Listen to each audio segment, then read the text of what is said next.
소설가 정지돈입니다. 저는 김희용 아키텍츠 설계사무실 운영하고 지금 홍익대학교에 재직 중인 김희용입니다. 스케일이라는 주제를 처음 들었을 때 그냥 재밌다고 생각했어요.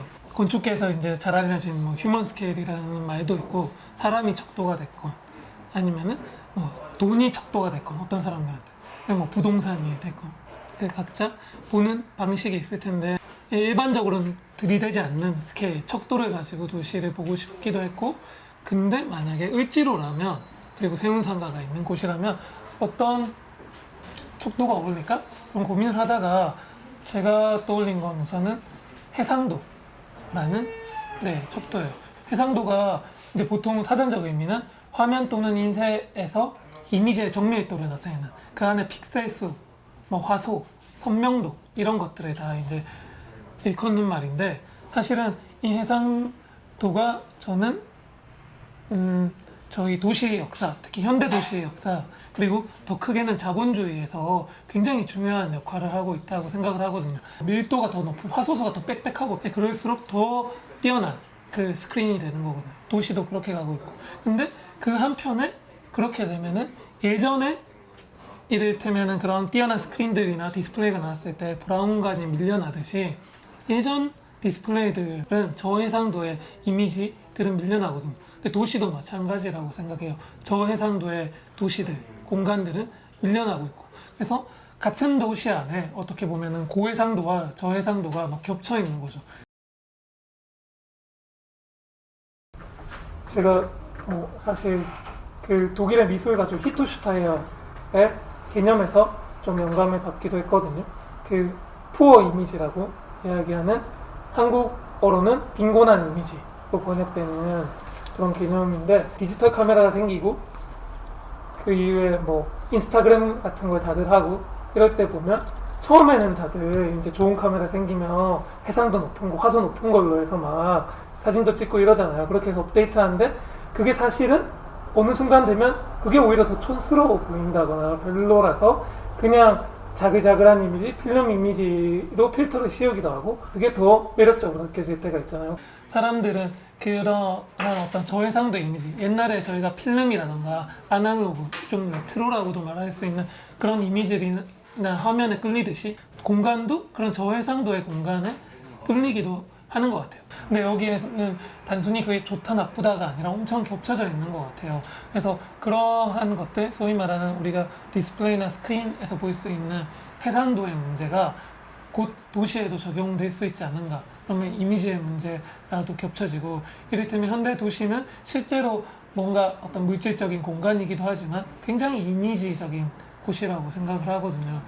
해상도를 통해서 도시의 어떤 계급과 역사까지 잴 수 있지 않을까, 그런 생각을 해봤습니다. 한편으로는 엄청 세련되고 새로운 신축 건물에 막 깔끔하고 깨끗한 대리석 있고 막 이런 곳에 가고 싶은 반면에, 또 한편으로는 을지로의 진짜 낡은 건물에 어디 들어가서 거기에서 뭔가 카페를 열기도 하고, 그런 욕망도 있고, 이런 것들이 뒤섞여 있는, 뭐 그냥 봤을 때는 이 어떤 너무 자본주의적이고 너무 새 것 같기만 하고, 그 크고 화려한 걸 쫓아가는 것들은 나쁘고 그렇지 않은 것은 좋다, 이렇게 단순하게 이야기될 수도 있고, 저도 뭐 그렇게 생각하는 면은 있지만, 해상도의 측면이나 이런 걸 봤을 때 그렇게만은 접근할 수 없을 것 같다, 이것이 되게 좀 복잡하게 얽혀있는 문제다, 그런 생각들이 계속 들더라고요. 세운상가 같은 경우가 어떤 기술의 메카에서 오히려 예전에 아예 낙후된 곳으로 전락을 했었잖아요. 근데 이 제가 말한 그 해상도라는 게 기술하고 너무나 밀접하기 때문에 이 세운상가랑 되게 어울리는 어떤 스케일이 될 수 있지 않을까?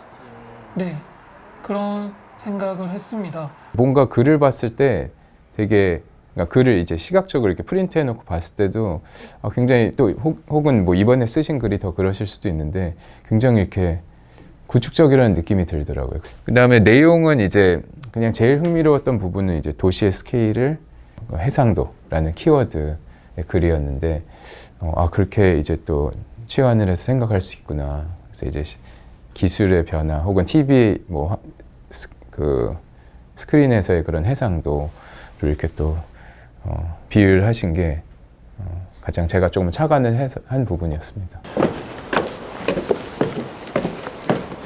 진짜 서울 시내 한복판에 있는데도 옛 모습들이 아직도 굉장히 많이 남아있는, 그러니까 이제 재개발을 되겠죠. 뭐 될 정도로 낙후되어 있는 그런 을지로 플러스 뭐 이제 세운상가. 사실 뭐 스케일 자체가 너무 다르잖아요.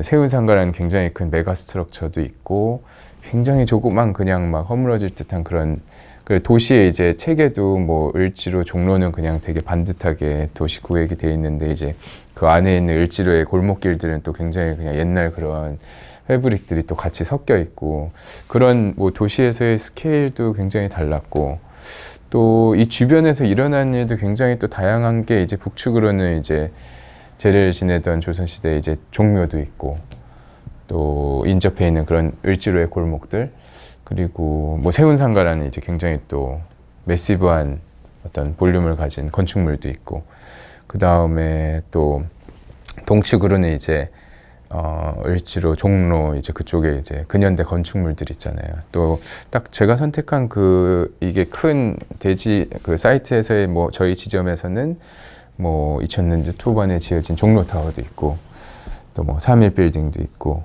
뭐 SK 그 그룹의 본사 건물도 있고 뭐 이렇게 조금 그런 근현대 건물들도 이렇게 좀 포착이 되고 또 남쪽으로는 이제 남산인데 지금 을지로 일대에 다른 재개발이 되고 있는 그런 현장을 만들고 있는 뭐 타워 크레인 그런 뭐 여러 켜의 그런 시대의 모습들이 좀 보이더라고요.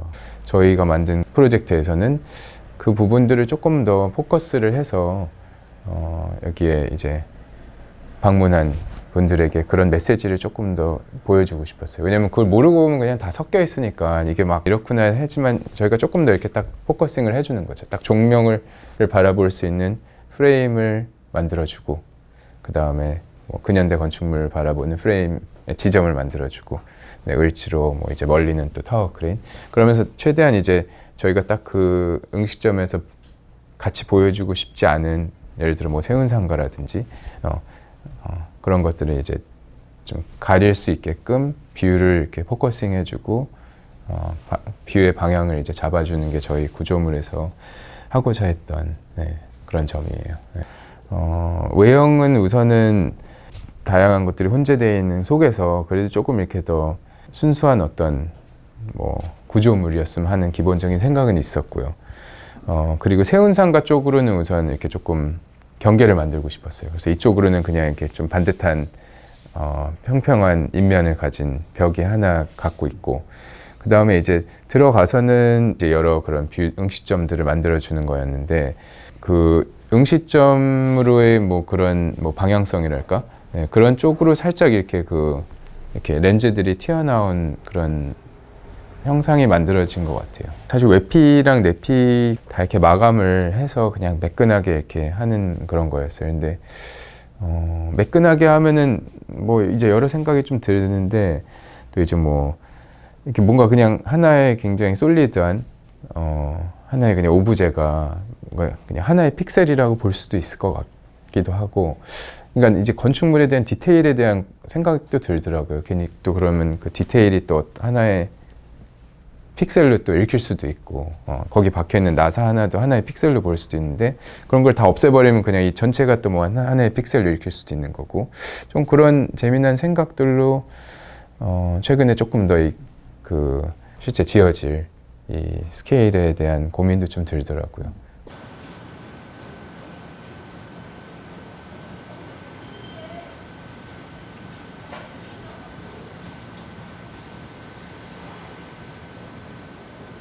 아무래도 모든 현장이 항상 그런 것 같아요. 모든 프로젝트가 이렇게 조금 현장에서 결정되는 상황들이 있었어요. 그 중에 제일 중요한 게 뭐 이 프로젝트의 뭐 제일 저희가 의도하는 포인트이기도 하지만 이제 이 구조물 안에 들어왔을 때 이제 4개의 그 시점들을 마련을 해주는 거였어요. 그래서 하나의 구조물, 뭐 4개의 시나리오라는 이제 그 프로젝트 명도 있는데 우선 이 2층에 올라와서 3군데 이제 그 시점들이 있어요. 근데 그 저희가 설정해준 그 시점이 아무래도 컴퓨터로 3D로 모델링을 하면서 설정했던 시점들이 실제 작동을 하는지, 그 중에 하나가 저쪽 종묘 쪽으로나 저쪽 근현대 건축물 쪽은 다 잘 잡혔던 것 같고, 하나가 이제 남측으로 현재 이제 타워 크레인이 세워져 있고 앞으로 새롭게 만들어질 미래의 모습에 대한 시점이 조금 다르게 잡히더라고요. 예, 그래서 그런 부분들에서 이제 오프닝을 조금 변경하는 부분이 있었고,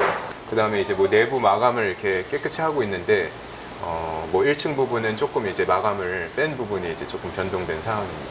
재료 면에서는 저희가 기본적으로는 이제 금속으로 다 구축을 했어요. 그래서 밖에는 30에 30짜리 각 파이프, 그리고 내부는 이제 갈바 마감으로, 내부만 마감한 이유는 아무래도 내부에 들어왔을 때 이제 저희가 설정해준 그 뷰가 최대한 강조되고 순수하게 그 부분만 프레이밍이 됐으면 하는 바람이어서 내부는 마감을 하고 이제 도장으로 깔끔하게 가장 순백색으로 마감을 하고, 그 다음에 외부는 이제 이 구조물의 그 틀이 되는 각 파이프의 그 프레이밍들이 이제 노출이 되게끔 되어 있어요.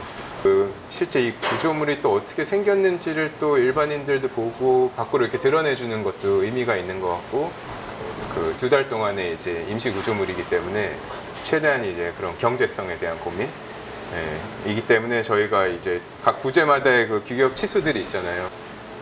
아무래도 더 과하게 설계될 필요는 없기 때문에 최소한의 그리드로 해서 이제 폭은 450, 높이는 800으로 된 이제 그리드로 만들어진 거고, 그러니까 굉장히 그냥 자연스러운 이치에 의해서 만들어진 구조물이라는 생각이 들어요. 오프닝이야 이제 사람이 섰을 때 시점, 저희 눈높이에서의 오프닝이 보여야 되기 때문에, 그리고 오프닝의 사이즈는 또 저희가 보여주려고 하는 그 피사체가 보여야 되는 정도의 이제 프레임은 돼야 돼서, 뭐 그런 구축적인 거랑 저희가 의도하는 것과 접점에서 마련이 된 것 같아요. 그래서 저희 개구부들이 조금 이렇게 좀 어떤 면에서 딱 뚫린 하나의 그 오프닝을 통해서 얇은 이 철판 면을 경계로 만들어졌다기보다는 조금 그 깊이감이 있어요. 네. 근데 그 깊이감이 뭔가 더 서로 간의 관계를 깊게 맺어주지 않나? 네. 그리고 어떤 부분들은 좀 이렇게 곡면으로 살짝 이렇게 깔때기 같은 그런 평면상의 모습들이 보이는데, 그런 걸로 조금 더 이렇게 호기심을 갖고 우선 그쪽 프레임을 바라보게 하는 장치. 우선 세운상가라는 그 사이트가 참 의미가 있었던 것 같아요. 이 세운상가라는 이 건축물이랑 이 주변에 대한, 혹은 더 크게는 이제 정지돈 작가님도 사실 그 도시에 대한 스케일에서부터 작게 진짜 도면의 스케일에까지 같이 고민을 하게 됐는데, 저도 그냥 건축을 하면 되게 이렇게 더 컴퓨터 모니터나 뭐 화면, 물론 현장에 오면 1대1에 그걸 보게 되지만 더 큰 스케일과 이것과의 그런 관계, 해상도에 대한 고민을 하게 되는 되게 뜻깊었던 이제 시간이었던 것 같아요. 네.